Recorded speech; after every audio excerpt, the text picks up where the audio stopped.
Hello good people, hope you're doing well. In today's video we're going to talk about different money challenges that you can do or you can undertake to help you in your saving. Remember, in our last two previous videos we've talked about saving and investing. So for us to get that money, we need to come up with ways of improving our finances or managing the available finances. My name is Jacie and welcome to another episode of Live, Learn, Adventure and Charity. This is where we talk about finance, personal development, travel and community service. If this is your kind of content, kindly consider subscribing so that you're notified every time we upload a new video. The first challenge is 52 weeks. That is, a whole year has 52 weeks. So whatever you need to save for, you need to allocate it per week. So I'm going to refer to my notes as to how you can break it down for the weeks. So for 10,000 Kenya shillings or whichever currency, you can save 193 per week. For 20,000, you need to save 385 shillings per week. For 50,000, you need 962 per week.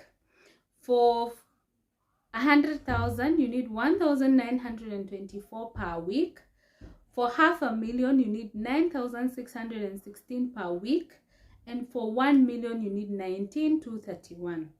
So that is the first challenge. And for me, that challenge has always worked very well when I'm planning for my Christmas. So I will start in January, and whatever target I put for myself, I will ensure it aligns by Christmas, just a week before Christmas, and it will be sufficient. You can try it. If you have not started, you can check the remaining weeks of the year and allocate it accordingly. The second challenge is 26-week challenge. That is half of the 52-week, basically 6 months.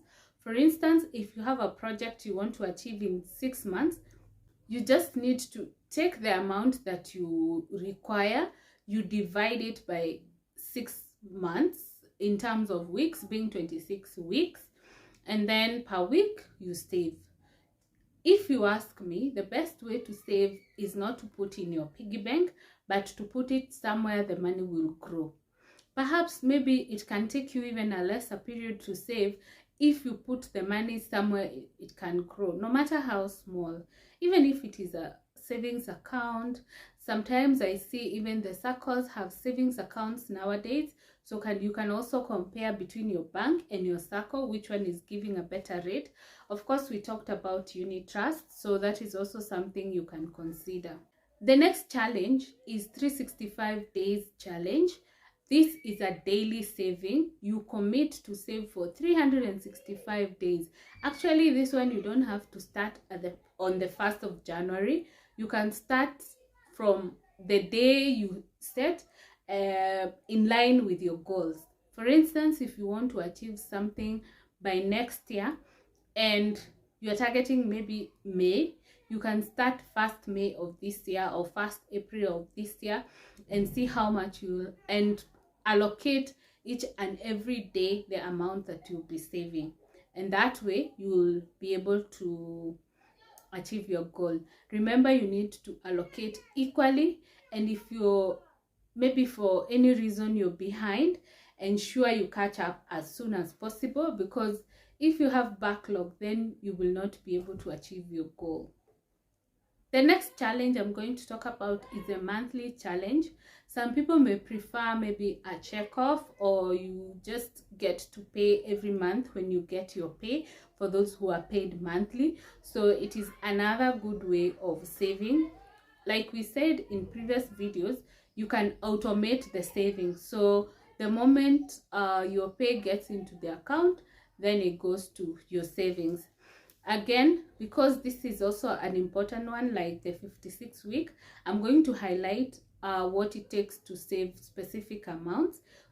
But I'll just highlight quickly. For 10,000, you need 834. For 20, you need 1,667. For 50, you need 4,167. For 100, you need 8,333. For 500,000, you need 41,667. For 1 million, you need 83,334.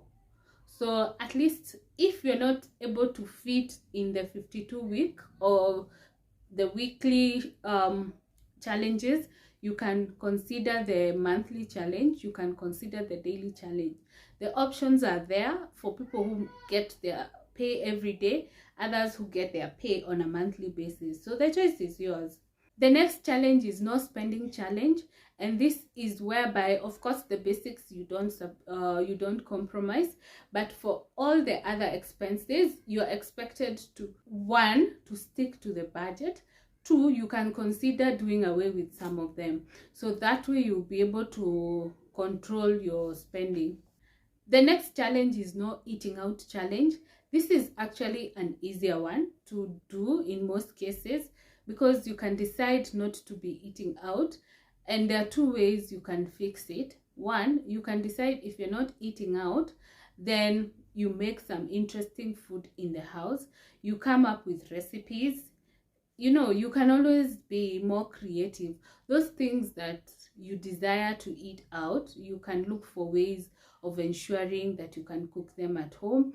You can look out recipes. Of course, if you're following us on Just Cuisine, you can check out some of our recipes. Yeah. The other challenge is saving a specific amount per annum. This is perfect for when you have long-term goals. For instance, if in 5 years you want to buy a house, a car, you can say this is the budget, and you allocate it into the period that you are able to achieve, and that way you will not have a headache trying to figure out how to raise the funds, because you will have already set the ground rules and you have set the ground for the savings. But the flip side of this one is you may start saving today with a target of a certain amount, and by the time you're saving maybe 5-10 years for the item that you desired, it will have changed the price. So it beats the logic. But this, maybe you can look at the things which do not change much, or things that are flexible. The next challenge I'm going to talk about is random saving challenge. Sometimes you may say, I'm not able to do monthly, I'm not able to do weekly, I'm not able to do daily, I'm not able to do the different options available. You can always do the random. The random is you just set yourself to, in fact, you can give yourself a target. Every month, I will make a saving. Don't even stress yourself over how much. Just make sure you have targeted a saving.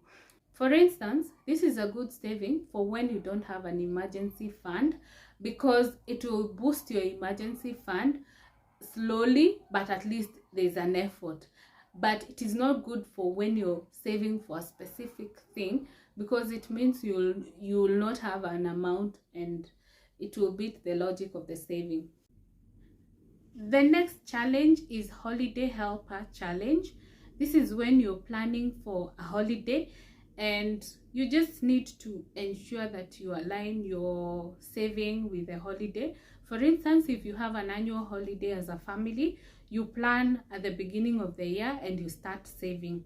That way it will be less hectic when it's about time to take the holiday. The next challenge I'm going to talk about is the money mistake challenge. This is whereby when you have a budget and you're not sticking to it, then you penalize yourself. One way of penalizing yourself is just to ensure that you don't spend excess. So if you impulse buy or spend more than you're supposed to spend for a specific period, what you do is that you need to save an equivalent amount.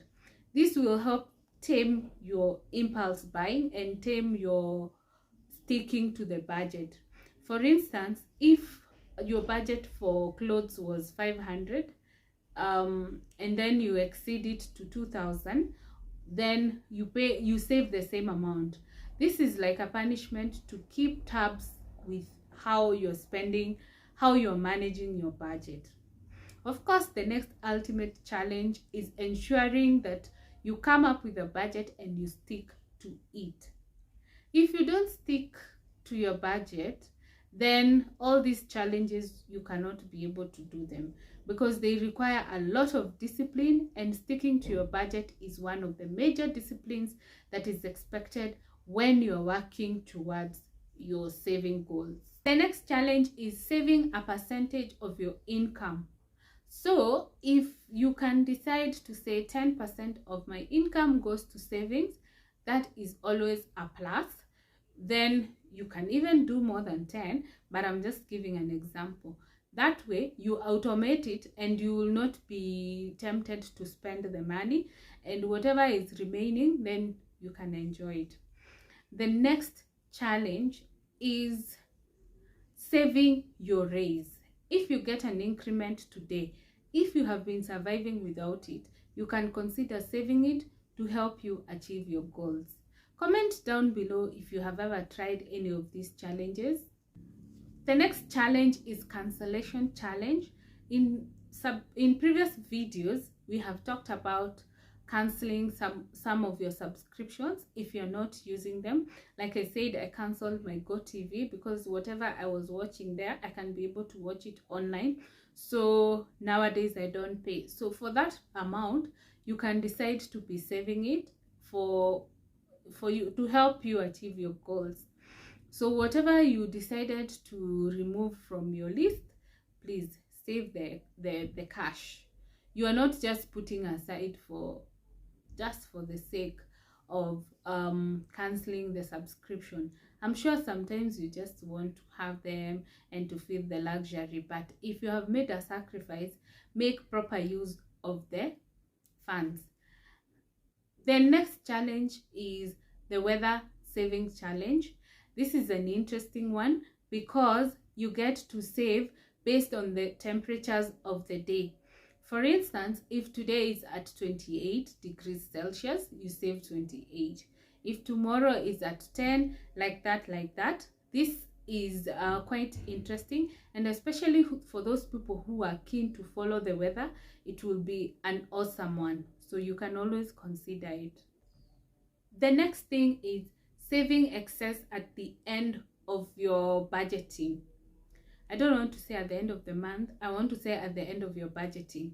After you have budgeted for your daily expenses or your monthly expenses or your weekly, depending on how you get your pay, ensure whatever is in excess, you put it in saving and grow your saving fund. The next one is coin challenge, which I'm going to put together with spare change challenge. For the coin challenge, whatever coins remain in your bag or in your wallet at the end of the day, you save them on the side. If you have been following us for a while, we shared a video on how to utilize your coins, and it has been very helpful to me. It has also boosted my savings for the different goals that I'm saving for. You can check out that video. I'm going to link it down below. For the spare change, it means that anything that remains as change for the day. For instance, if your expenditure per day is 1,000 and on this particular day you spend maybe 800, that 200 should go to your saving. It will help boost your kitty. Perhaps you can say for every extra shilling, for every shilling that you save, you put it in the savings. And this also calls for a lot of discipline because you need to know how much you spend on a daily basis and how much you have spent on that particular day to be able to save. If it is too difficult for you per day, you can try workout per week. One thing that has worked for me in ensuring I can track my expenses is, one, I either pay using a card. I don't have a credit card, so I use a debit card. I can use M-Pesa, or if I have cash, I know how much I am starting today with and how much I will be finishing with at the end of the week.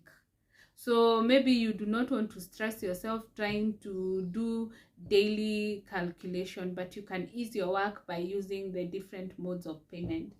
The next one, which is also a very important one, is the pantry challenge. This is one of the best challenges that you can undertake, because one of the biggest consumers in your house is food and the kitchen. So if you gain discipline in how you consume your food, then you'll have won the battle when it comes to really managing your expenses. For instance, if you have leftovers every other day, it is about time you come up with a leftover day. This way, you save yourself the agony of cooking one day, maybe in a week.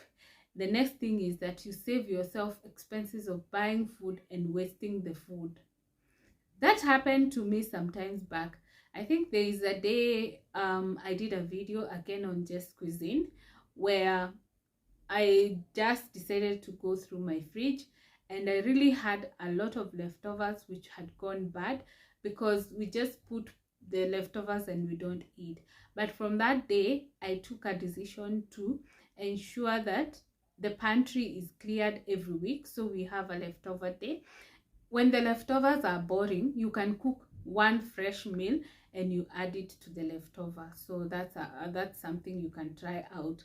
Next on the pantry is ensuring that everything that you bought has been finished before you restock.